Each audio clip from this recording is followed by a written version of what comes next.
Today our topic is the slot and position and nature of the designation of the Prime Minister of the United Kingdom. The position was not intentionally created. There is no exact date when its evolution began.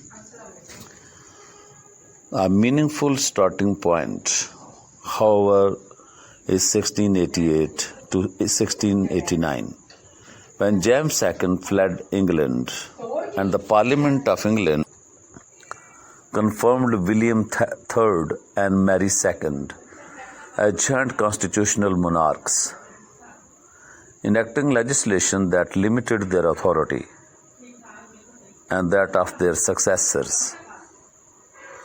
The Bill of Rights 1689, the Mutiny Bill 1689, the Triennial Bill 1694, the Treason Act 1696, and the Act of Settlement 1701. Known collectively as the Revolutionary Settlement, these acts transformed the Constitution, shifting the balance of power from the sovereign to Parliament. Once the office of Prime Minister was created, they also provided the basis for its evolution. Late in the 17th century, Treasury ministers began to attend the Commons regularly. They were given a reserved place called the Treasury Bench to the Speaker's right, where the Prime Minister and senior cabinet members sit today. Revolutionary settlement gave the Commons control over finances and legislation and changed the relationship between the executive and the legislature. For want of money, sovereigns had to summon Parliament annually and could no longer dissolve or prorogue it without its advice and consent. Parliament became a permanent feature of political life. The veto fell into disuse because sovereigns feared that if they denied legislation, Parliament would deny them money. No sovereign has denied royal assent since Queen Anne vetoed the Scottish Militia Bill in 1708. Treasury officials and other department heads were drawn into Parliament, serving as liaisons between it and the sovereign. Ministers had to present the government's policies and negotiate with members to gain the support of the majority. They had to explain the government's financial needs, suggest ways of meeting them, and give an account of how money had been spent. The sovereign's representatives attended Commons sessions so regularly that they were given reserved seats at the front, known as the Treasury Bench. This is the beginning of a unity of powers. The sovereign's ministers, the executive, became leading members of Parliament, the legislature. Today, the Prime Minister, First Lord of the Treasury, the Chancellor of the Exchequer, and he is responsible for the budget. And other senior members of the cabinet sit on the Treasury Bench and present policies in much the same way ministers did late in the 17th century. The Standing Order 66. After the Revolution, there was a constant threat that non-government members of Parliament would ruin the country's finances by proposing ill-considered money bills, vying for control to avoid chaos. The Crown's ministers gained an advantage in 1706, where the Commons informally declared that as House will receive no petition for any sum of money relating to public service, but what is recommended them for the Crown. On 11 June 1713, this non-binding rule became Standing Order 66.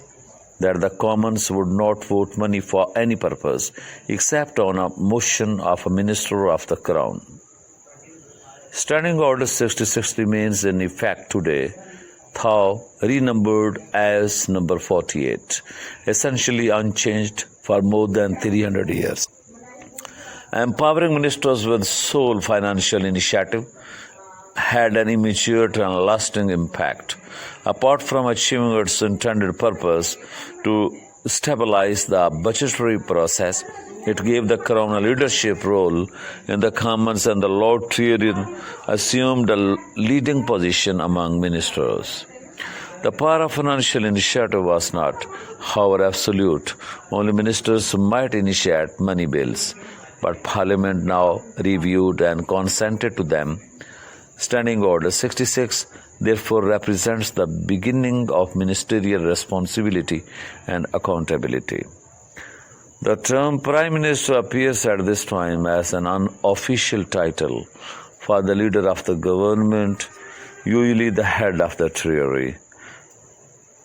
Jonathan Swift, for example, wrote that in 1713 there had been those who are now commonly called Prime Minister among us, referring to Sidney Godolphin, first Earl of the Godolphin, and Robert Harley, Queen Anne's Lord Treasurers and Chief Ministers. Since 1721, every head of the sovereign's government, with one exception in the 18th century, William Pitt the Elder, and one in the 19th, Lord Salisbury, has been First Lord of the Treasury. Appointment of the Prime Minister and the First Lord of the Treasury, and the term of office of the Prime Minister and functions, and power to delegate and power to appointment, and powers of Crown, the prerogative powers, which are now vested in the chair of the Prime Ministers, and the power of the Secretaries of State, and such type of lawful duty to behave and duty to account to Parliament, public policy.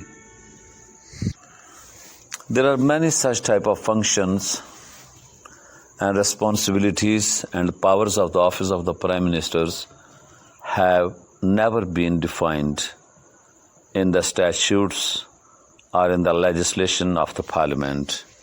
And whereas those functions and responsibilities and powers have vastly expanded since the office was first established, and whereas in the absence of such definition, the democratic accountability of the Prime Minister to the House of Commons and to the people of the United Kingdom requires clarification, and whereas it is expedient to distinguish in statute the executive functions of government from the legislative functions of Parliament, and whereas the use of the royal prerogative powers is based on convention and has no basis in statute laws,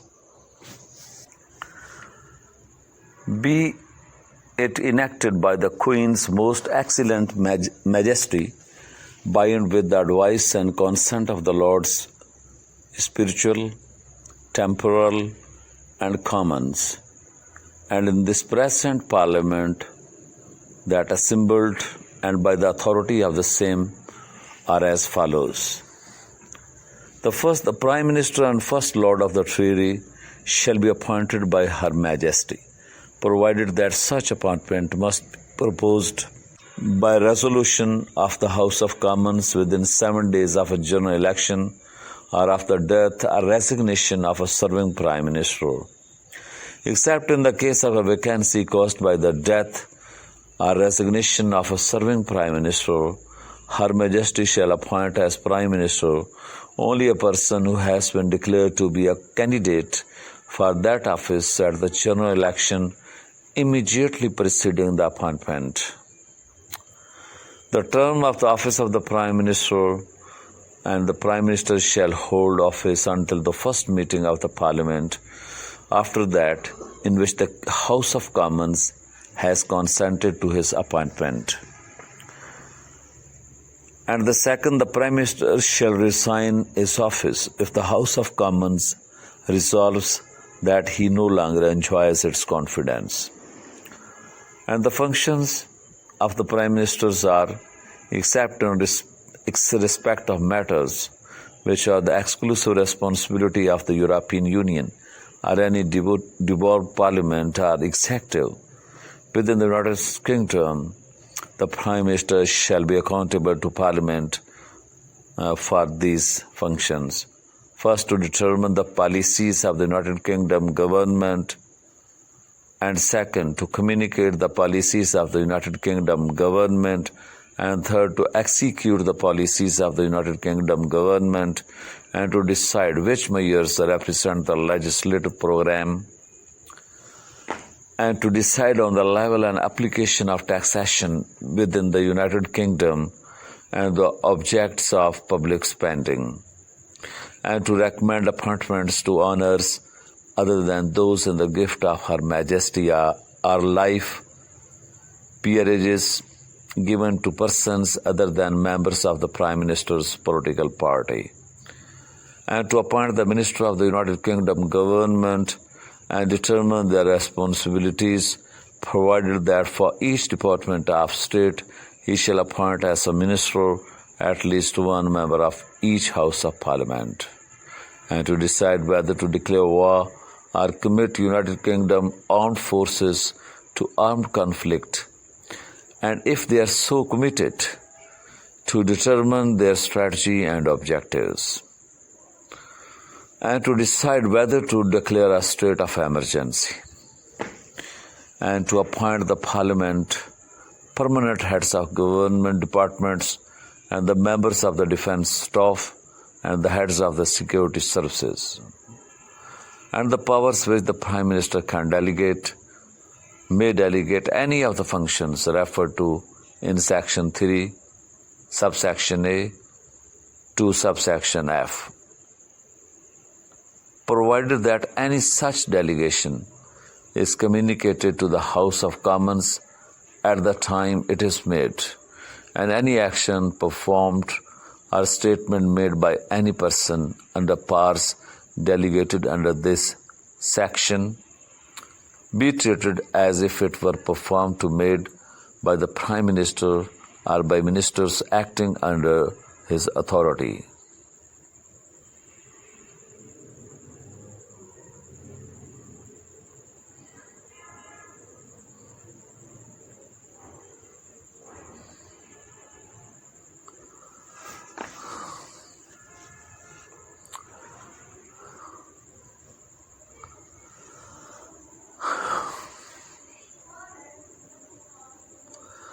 According to Parliamentary Bill 60, these powers can be defined, and to assist him in the performance of any of the functions referred to in Section 3 above, the Prime Minister may. These are the power of the appointment or appointments the Prime Minister has in his authorities.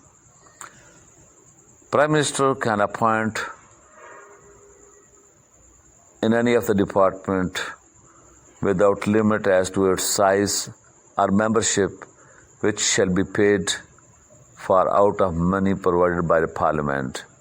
Appoint any non-departmental public body without limit as to its size or membership, which shall be paid for out of money paid for by Parliament. Appointment any person whosoever to the public service who shall be paid for out of money provided by Parliament. Use of Crown prerogative powers. In the discharge any of the functions referred to in Section 3 of this Act, the Prime Minister may advise Her Majesty to use any power or issue any command within the prerogative of the Crown other than that of dissolving or proroguing Parliament. Without prejudice to the generality of subsection 1st, the Prime Minister in the discharge of any of the functions referred to in Section 3 above shall, with the consent of Her Majesty, have responsibility for any execution of the powers under the royal prerogative which are listed in Schedule 1st. No immunity attached to the crown shall attach to the Prime Minister in use of any power under this section. And any use of any power under this section of 60 shall be reported to the House of Commons within 7 days, subject to any restrictions which the Speaker may agree as necessary to protect national security or in the administration of justice or the prevention and detection of serious crimes. Power of Secretaries to State. For the avoidance of doubt, any power under statute which may be exercised by Secretary of State may be exercised by the Prime Minister. And duty to behave lawfully. Nothing in this act shall empower the Prime Minister or any person acting under this authority to disregard any provision of the Human Rights Act 1998 or any obligation under international law or treaty, under common law or equity, or any other obligation to behave justly, fairly, reasonably, and lawfully, or any published rules for the time being in force for Prime Minister and civil servants in the conduct of public life, or to act in contempt of any resolution of the House of Commons, and duty to account to the Parliament, the Prime Minister and ministers of the Crown, other persons acting under this authority shall be under a duty to account to each House of Parliament in such ways as each House may prescribe. And about the public policy, for the avoidance of doubt in any matter which is not the exclusive responsibility of the European Union or a devolved parliament or executive within the United Kingdom, a statement by or on behalf of the Prime Minister shall be regarded as a definitive statement of the public policy of the United Kingdom. The Act defined may be cited as the Prime Minister Office Role and Functions Act 2001. The beginning of the Prime Minister's party leadership. It is historical glimpses. Political parties first appeared during the exclusion crisis of 1678-1681. The Whigs, who believed in limited monarchy, wanted to exclude James, Duke of York, from succeeding to the throne because he was a Roman Catholic. The Tories, who believed in the divine right of kings, defended James' hereditary claim. Political parties were not well organized or disciplined in the 17th century. They were more like factions with members drifting in and out, collaborating temporarily on issues when it was to their advantage, then disbanding when it was not. A major deterrent to the development of opposing parties was the idea that there could only be one king's party, and to oppose it would be disloyal or even treasonous. This idea lingered throughout the 18th century. Nevertheless, it became possible at the end of the 17th century to identify parliaments and ministries as being either Whig or Tory in composition. The cabinet, the Prime Minister is also the leader of the cabinet.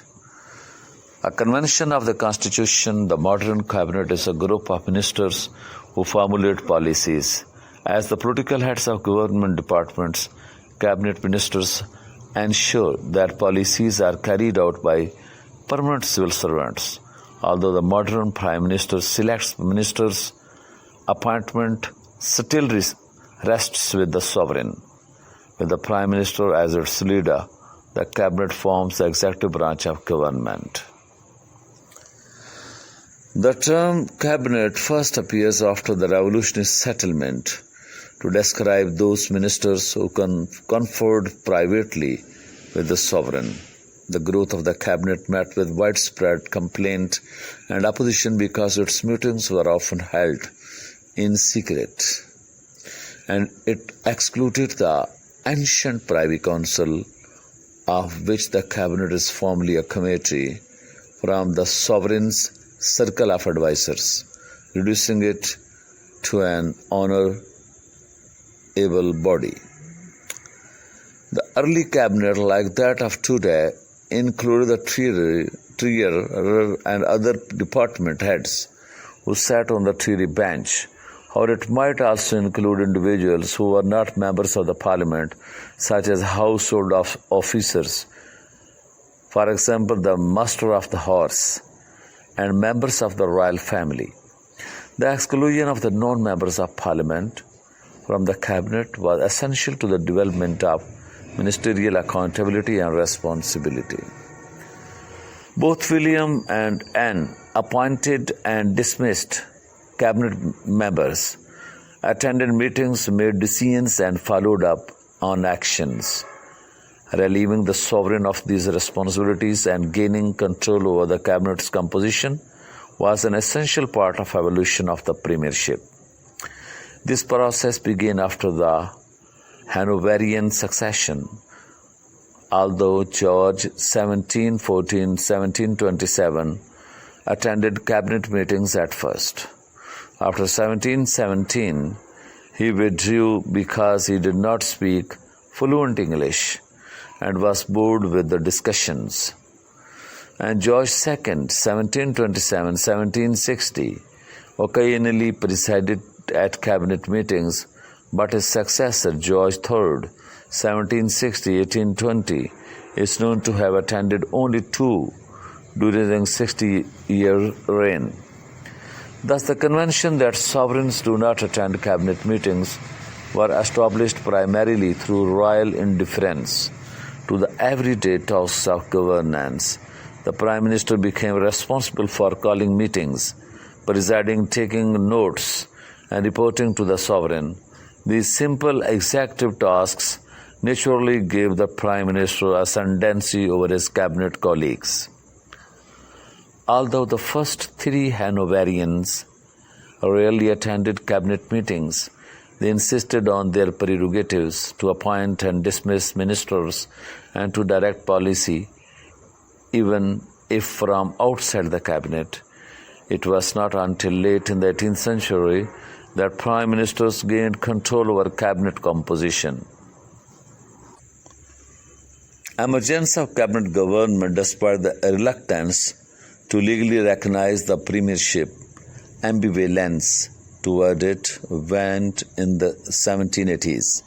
During the first 20 years of the reign, George III, 1760-1820, tried to be his own prime minister by controlling policy from outside the cabinet, appointing and dismissing ministers, meeting privately with individual ministers, and giving them instructions. These practices caused confusion and dissension in cabinet meetings. King George's experiment in personal rule was generally a failure. After the failure of Lord North's ministry 1770-1782 and in March 1782 due to Britain's defeat in the American Revolutionary War and the ensuing vote of no confidence by Parliament, the Marquis of the Rockingham reasserted the Prime Minister's control over the cabinet. Rockingham assumed the premierships on the distinct understanding that mayors were to be changed as well as men, and that the mayors for which the new ministry required the royal consent were the mayors which they, while in opposition, had advocated. He and his cabinet were united in their policies and would stand or fall together. They also refused to accept anyone in the cabinet who did not agree. King George threatened to abdicate, but in the end reluctantly agreed out of necessity. He had to have a government. From this time, there was a growing acceptance of the position of Prime Minister, and the title was more commonly used, if only unofficially. Associated initially with the Whigs, the Tories started to accept it.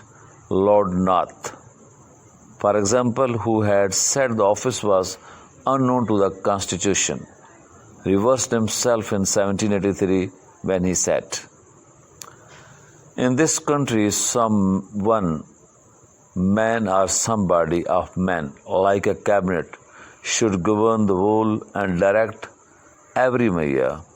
In 1803, William Pitt the Younger, also a Tory, suggested to a friend that this person, generally called the First Minister, was an absolute necessity for government to function, and expressed his belief that this person should be Prime Minister in charge of the finances.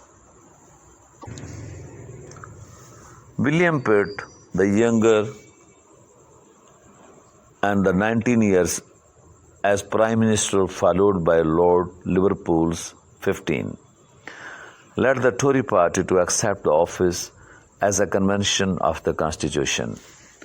The Tories' wholesale conversion started when Pitt was confirmed as Prime Minister in the election of the 1784. For the next 17 years until 1801, and again from 1804 to 1806, Pitt the Tory was Prime Minister in the same sense that Walpole the Whig had been earlier.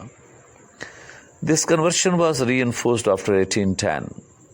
In that year, George III, who had suffered periodically from mental instability, possibly due to porphyria, became permanently insane and spent the remaining 10 years of his life unable to discharge his duties. The Prince Regent was prevented from using the full powers of kingship. The Regent became George IV in 1820, but during his 10-year reign was indolent and frivolous. Consequently, for 20 years, the throne was virtually vacant, and Tory cabinets led by Tory prime ministers filled the void, governing virtually on their own. The Tories were in power for almost 50 years, except for Whig ministry from 1806 to 1807. Lord Liverpool was Prime Minister for 15 years. He and Pitt held the position for 34 years. Under their long, consistent leadership, cabinet government became a convention of the Constitution. Although several issues remain to be settled, the cabinet system of the government is essentially the same today as it was in 1830s.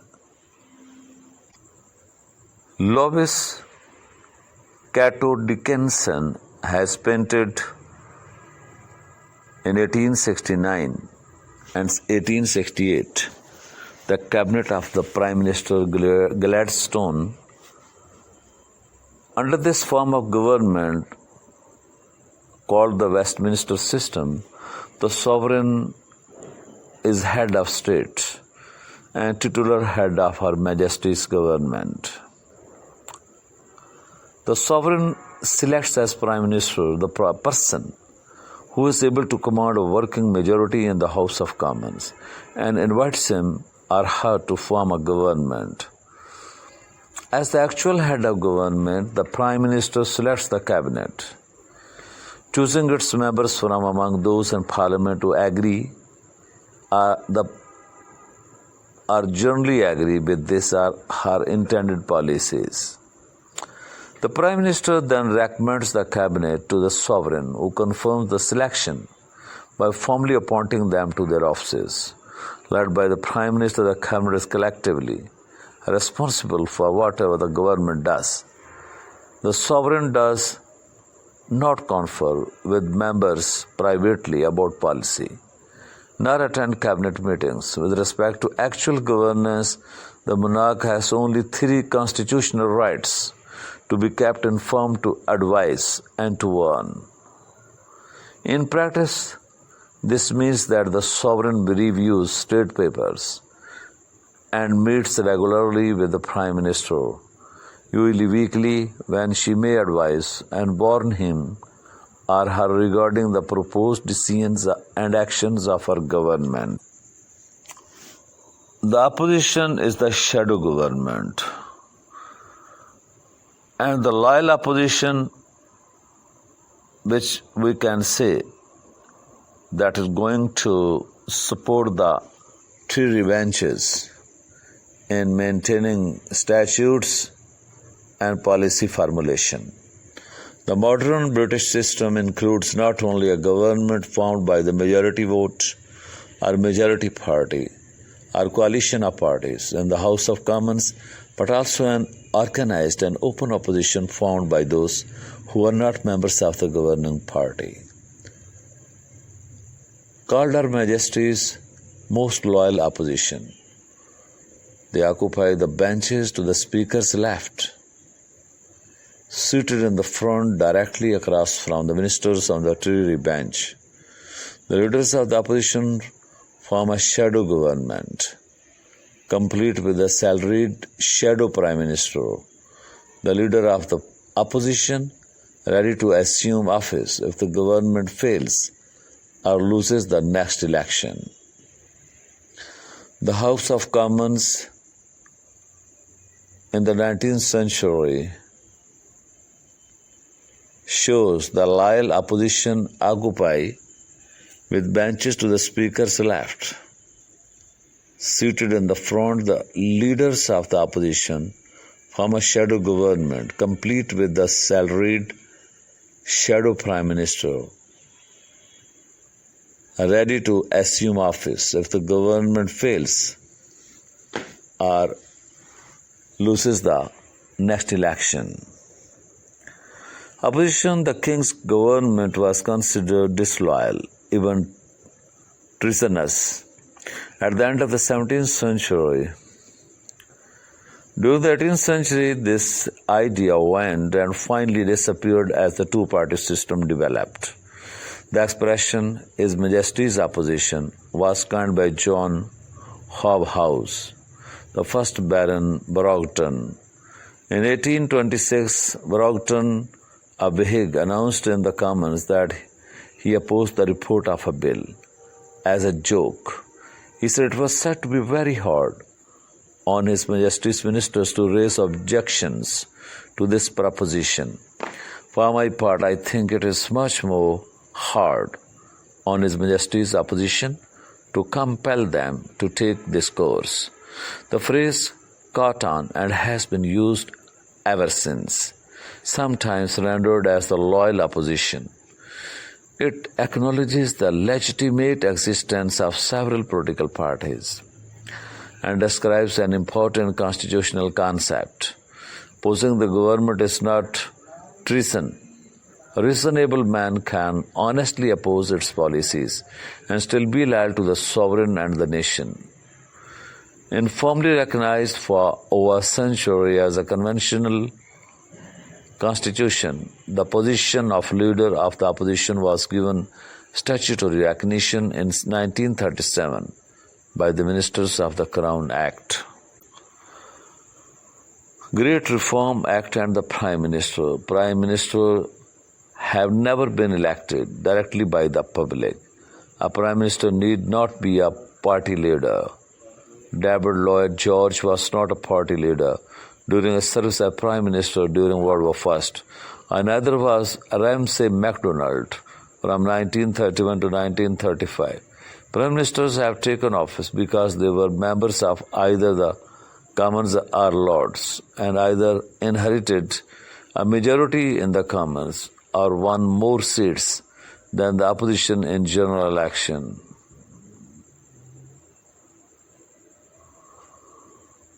Since 1722, most Prime Ministers have been members of the Commons. Since 1902, all have had a seat there. Like other members, they are elected initially to represent only a constituency. Former Prime Minister Tony Blair, for example, represented Sedgefield in County Durham from 1983 to 2007. He became Prime Minister because 1994 he was elected Labour Party leader and then led the party to victory in the 1997 general election, winning 18 seats compared to 165 for the Conservatives and gaining a majority in the House of Commons. Neither the Sovereign nor the House of Commons or House of Lords had any meaningful influence over who was elected to the Commons in 1997, or in deciding whether or not Blair would become Prime Minister. The detachment from the electoral process and the selection of the Prime Minister has been a convention of the Constitution for almost 200 years. Prior to the 19th century, however, they had significant influence using to their advantage the fact that most citizens were disenfranchised and seats in the Commons were allocated disproportionately through patronage, corruption and bribery. The Crown Lords owned about 30% of the seats called pocket or certain boroughs, giving them a significant influence in the Commons and in the selection of the Prime Minister. In 1830, Charles Grey, the second Earl Grey and a lifelong Whig Prime Minister, and was determined to reform the electoral system. For 2 years, he and his cabinet fought to pass what has come to known as the Great Reform Bill of 1832. The greatness of the Great Reform Bill lay less in substance than in symbolism. As John Bright, a liberal statesman of the next generation, said, it was not a good bill, but it was a great bill when it passed. Substantively, it increased the franchise by 65% to 7,17,000, with the middle class receiving most of the new votes. The representative and the representation of 56 rotten boroughs was eliminated completely, together with half the representation of 30 others. The freed up seats were distributed to boroughs created for previously disenfranchised areas. However, many rotten boroughs remained, and it still excluded millions of working class men and all women. Symbolically, however, the Reform Act exceeded expectations. It is now ranked with Magna Carta and the Bill of Rights as one of the most important documents of the British constitutional tradition. First, the Act removed the sovereign from the election process and the choice of Prime Minister, slowly evolving for 100 years. This convention was confirmed 2 years after the passage of the Act. In 1834, King William IV dismissed Melbourne as Premier, but was forced to recall him when Robert Peel, the King's choice, could not form a working majority. Since then, no sovereign has tried to impose a Prime Minister on Parliament. Second, the bill reduced the Lords' power by eliminating many of their pocket boroughs and creating new boroughs in which they had no influence. Weakened, they were unable to prevent the passage of more comprehensive electoral reforms. In 1867, 1884, 1918 and 1928, when universal equal suffrage was established, Disraeli and Gladstone raced to pass the Reform Bill. Punch, 1867. The rivalry between Disraeli and Gladstone helped to identify the position of the Prime Minister with specific personalities. Disraeli is in the lead, looking back over his shoulder at Gladstone. Ultimately, the erosion of power led to the Parliament Act 1911, which marginalized the Lords' role in the legislative process and gave further weight to the convention that had developed over the previous century, that a Prime Minister cannot sit in the House of Lords. The last to do so was Robert Gascoigne Cecil, 3rd Marquis of Salisbury, from 1895 to 1902.